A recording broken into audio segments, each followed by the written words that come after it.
Looking for the living one in a cemetery. At the crack of dawn on Sunday, the women came to the tomb carrying the burial spices they had prepared. They found the entrance stone rolled back from the tomb, so they walked in. But once inside, they couldn't find the body of the Master Jesus. They were puzzled, wondering what to make of this. Then, out of nowhere it seemed, two men, light cascading over them, stood there. The women were awestruck and bowed down in worship. The men said, "Why are you looking for the living one in a cemetery? He is not here, but raised up. Remember how he told you when you were still back in Galilee that he had to be handed over to sinners, be killed on a cross, and in 3 days rise up?" Then they remembered Jesus' words. They left the tomb and broke the news of all this to the 11 and the rest. Mary Magdalene, Joanna, Mary the mother of James, and the other women with them kept telling these things to the apostles, but the apostles didn't believe a word of it, thought they were making it all up. But Peter jumped to his feet and ran to the tomb. He stooped to look in and saw a few grave clothes, that's all. He walked away puzzled, shaking his head. The road to Emmaus. That same day 2 of them were walking to the village Emmaus, about 7 miles out of Jerusalem. They were deep in conversation, going over all these things that had happened. In the middle of their talk and questions, Jesus came up and walked along with them. But they were not able to recognize who he was. He asked, "What's this you're discussing so intently as you walk along?" They just stood there, long-faced, like they had lost their best friend. Then one of them, his name was Cleopas, said, "Are you the only one in Jerusalem who hasn't heard what's happened during the last few days?" He said, "What has happened?" They said, "The things that happened to Jesus the Nazarene. He was a man of God, a prophet, dynamic in work and word, blessed by both God and all the people. Then our high priests and leaders betrayed him, got him sentenced to death, and crucified him. And we had our hopes up that he was the one about to deliver Israel. And it is now the 3rd day since it happened. But now some of our women have completely confused us. Early this morning they were at the tomb and couldn't find his body. They came back with the story that they had seen a vision of angels who said he was alive.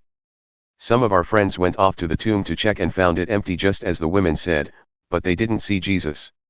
Then he said to them, 'So thick-headed? So slow-hearted? Why can't you simply believe all that the prophets said? Don't you see that these things had to happen, that the Messiah had to suffer and only then enter into his glory?' Then he started at the beginning, with the books of Moses, and went on through all the prophets, pointing out everything in the scriptures that referred to him. They came to the edge of the village where they were headed. He acted as if he were going on, but they pressed him, 'Stay and have supper with us. It's nearly evening, the day is done.' So he went in with them. And here is what happened, he sat down at the table with them. Taking the bread, he blessed and broke and gave it to them. At that moment, open-eyed, wide-eyed, they recognized him. And then he disappeared. Back and forth they talked.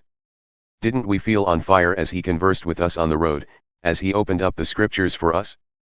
A ghost doesn't have muscle and bone. They didn't waste a minute. They were up and on their way back to Jerusalem. They found the 11 and their friends gathered together, talking away, 'It's really happened. The Master has been raised up, Simon saw him.' Then the 2 went over everything that happened on the road and how they recognized him when he broke the bread. While they were saying all this, Jesus appeared to them and said, 'Peace be with you.' They thought they were seeing a ghost and were scared half to death. He continued with them, 'Don't be upset, and don't let all these doubting questions take over. Look at my hands, look at my feet, it's really me. Touch me. Look me over from head to toe. A ghost doesn't have muscle and bone like this.' As he said this, he showed them his hands and feet. They still couldn't believe what they were seeing. It was too much, it seemed too good to be true. He asked, 'Do you have any food here?' They gave him a piece of leftover fish they had cooked. He took it and ate it right before their eyes. 'You're the witnesses.' Then he said, 'Everything I told you while I was with you comes to this, all the things written about me in the law of Moses, in the prophets, and in the Psalms have to be fulfilled.' He went on to open their understanding of the Word of God, showing them how to read their Bibles this way.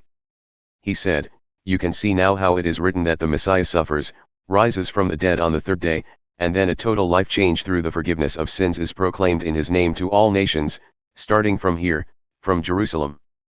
You're the first to hear and see it. You're the witnesses. What comes next is very important. I am sending what my Father promised to you, so stay here in the city until he arrives, until you're equipped with power from on high." He then led them out of the city over to Bethany. Raising his hands he blessed them, and while blessing them, made his exit, being carried up to heaven. And they were on their knees, worshipping him. They returned to Jerusalem bursting with joy. They spent all their time in the temple praising God. Yes.